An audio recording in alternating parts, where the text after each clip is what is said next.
Hey everyone. What I'm about to share with you changed my entire perspective on life and death. My name is Robert Mitchell, and in the summer of 2020, I experienced something that medical science struggles to explain. I died for 7 minutes, and what happened during those 7 minutes is why I'm here talking to you today. I was 45 years old working as an electrician in Phoenix, Arizona.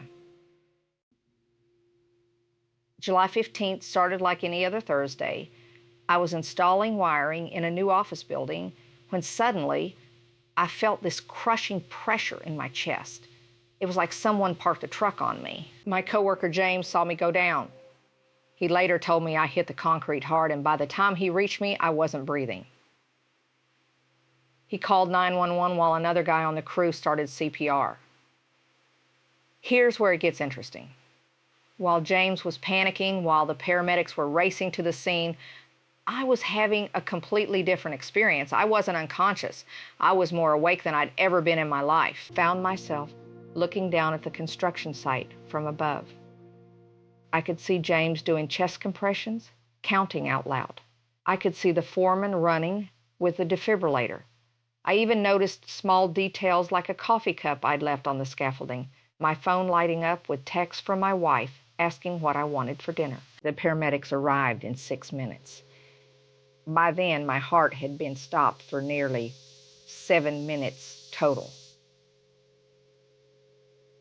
They would later tell my wife, Jennifer, that people don't usually come back from that, especially not without brain damage. But while they were working on my body, I was somewhere else entirely. The construction site faded away, and I found myself in what I can only describe as a meadow of light. Now, I'm not a poet.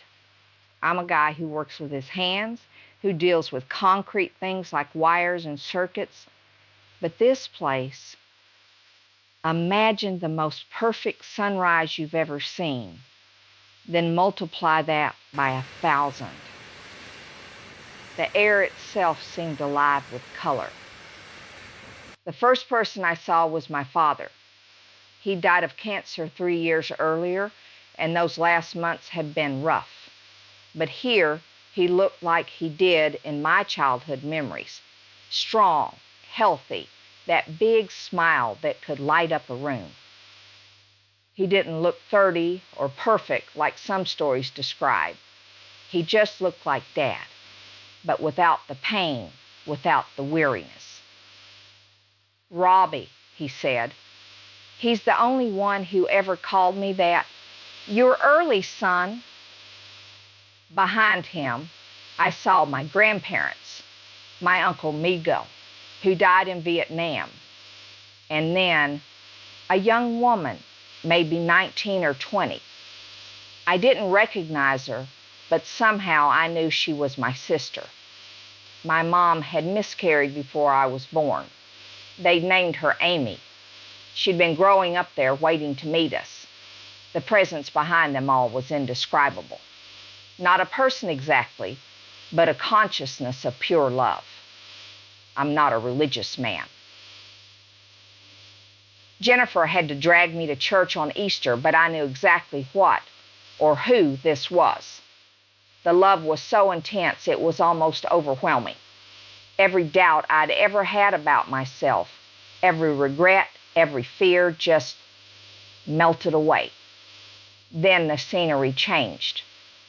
For just a moment, I was shown something else, a place of absolute isolation. Not fire and brimstone like in old paintings, but something worse. Complete separation from that love I just felt. The loneliness was crushing. Voices echoed in the darkness, not screaming, but weeping with regret.